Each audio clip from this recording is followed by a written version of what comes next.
What's up, you guys? It's Chile again. Today we're making pot pie, chicken pot pie. Psych, you thought there's no chicken. It's pretty easy recipe because I'm again slacking at this whole adulting and life thing. So I need something kind of on the go, cheap, easy, and using all the ingredients that I have in my house. I'm a little too close to the camera, but it's because I'm feeling happy. Today's episode is brought to you by alcohol. Okay, so the first thing I'm going to do is go ahead and add some of my olive oil. Probably just need like a couple tablespoons. And keep in mind I have the oven preheating right now to 425, and that's just according to the package of the frozen pizza or pie crust that I'm going to be using. So if you're making yours homemade, it might be a little different. You probably want to make it a little less. But the next thing I'm going to pour in, once my oil is heated, are going to be my mushrooms. I don't trust myself to just dump the whole thing in because it's hot. I'm going to do a little at a time and turn the heat down just a teeny bit.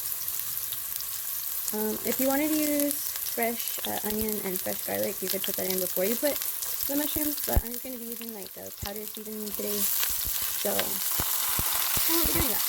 So you want to mix in the mushrooms to the oil, and then I'm putting onion powder, some pepper, some garlic salt, and a little bit of regular salt, and then just make sure to give everything one good final stir. My mushrooms have only been cooking a couple minutes because I have the heat like a little higher than I want it, but it's because I can't control this flame as well as the one at my house. So yeah, just kind of play by ear. Since it's almost done, I'm gonna go ahead and put the rest of my vegetables. I'm just using mixed veggies packet out of a like frozen pack. Super careful when you pour them in because the little frozen ice on it is probably going to splatter all over you if it touches the oil. Oh my gosh. I'm doing this one-handed because I have to be my own cameraman today. And I'm going to put the whole bag because I kind of want a really big pot pie, but if it doesn't all fit later, then I'll just fit what I can.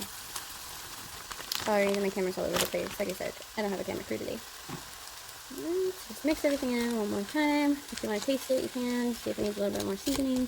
Other things I recommend putting in here, vegetable-wise, would be like maybe some spinach, or some herbs. Really, potato soup would work. Just anything that you like, any vegetables you like. It's a vegetable pot pie.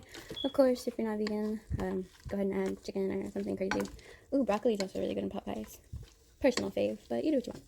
Go ahead and just let everything sit for like, since it's frozen, it's already cooked. So I would say just let everything cook for another like 2 minutes, let it sit, and then we'll start adding like the flour and other crazy things. Alright, so the vegetables aren't frozen anymore. The mushrooms are pretty much cooked through. I'm gonna go ahead and sprinkle some flour. You could probably do like 3-ish tablespoons. You really just want enough to like lightly cover all your vegetables. And you're gonna stir it in. Shoop, shoop, shoop. If you need to add a little more, add a little more. That's the crazy thing about cooking. I feel like recipes are useless. Like, unless you're baking. But if you're just cooking, you kind of just eyeball it, and then you get good at cooking, and you start to figure out how much you need, and you add more if you need more, and you add less if you subtract less. You know what I mean. Okay, so then we're gonna add some vegetable broth. I'd say probably like a good couple cups. We want it to be like kind of creamy liquidy inside. So I'm gonna say that's good. And then some soy milk. Say like a half cup. And then again, just mix everything in, and we're going to keep it on a very low temperature, just to let everything kind of simmer. And if you need to add some more flavoring right now, this would be a good time, more seasonings. And then check back in maybe about 20 minutes.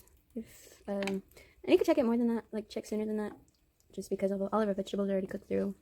It's more just to kind of let the, I guess the sauce, cream, whatever you want to call it. Oh gosh, my oven is preheated, sorry. But yeah, so we're gonna go ahead and let it sit here, simmer for. Okay, so you want to have it at a slight simmer, and then mine's simmering too much, but it's because it doesn't go any lower. So sorry about that. But in the meantime, while it's simmering, just want to leave it uncovered for like 20-ish minutes. You can check back sooner if you want. But in the meantime, we can go ahead and fix the crusts. I didn't defrost my pie crust enough, that's why it's cracked. But when you're pressing yours in, just make sure to really push it all the way against the sides of the pan you're using. Right. So it's all done simmering. I'm going to go ahead and pour my filling into my crust. I hope it's enough. Shoot, I thought I made a lot, but it's like barely going to fill it. Right. Oops. Just going to spread it evenly. This might actually be the perfect amount. And next we're going to cover it with our second pie crust. And by the way, this one didn't break. The reason the first one broke was because I didn't let it defrost enough. So it was just like too hard and delicate and not malleable. There's a new word for you if you don't know what that means yet. Okay, so I'm kind of just laying it on top. And I want to kind of mash it with, like, my cast iron pan is a little bit too high. So I'm kind of just going to mash it down because I want to connect it to the bottom piece of pie crust. So yours can be a lot prettier than mine. I've seen people use like the back of a fork to kind of like make pretty indentions. But I'm just going to kind of mush it with my fingers and it's going to have my finger indentions. Yay! The last step before we pop it in the oven is going to be to make some slits in it. And you really want to do that because I think it like explodes or something if it doesn't have anywhere to like release the air pockets or... I don't know, science. Look it up. I'm gonna make a star shell. What is this called? Sand dollar. And then I'll do like a little heart in the middle. Oh. Good enough. Alright, and pop it in the oven. We are gonna start with 20 minutes. And if the crust isn't brown, I'll put it another 5. It's been about 30 minutes. I just want to let you see what it looks like.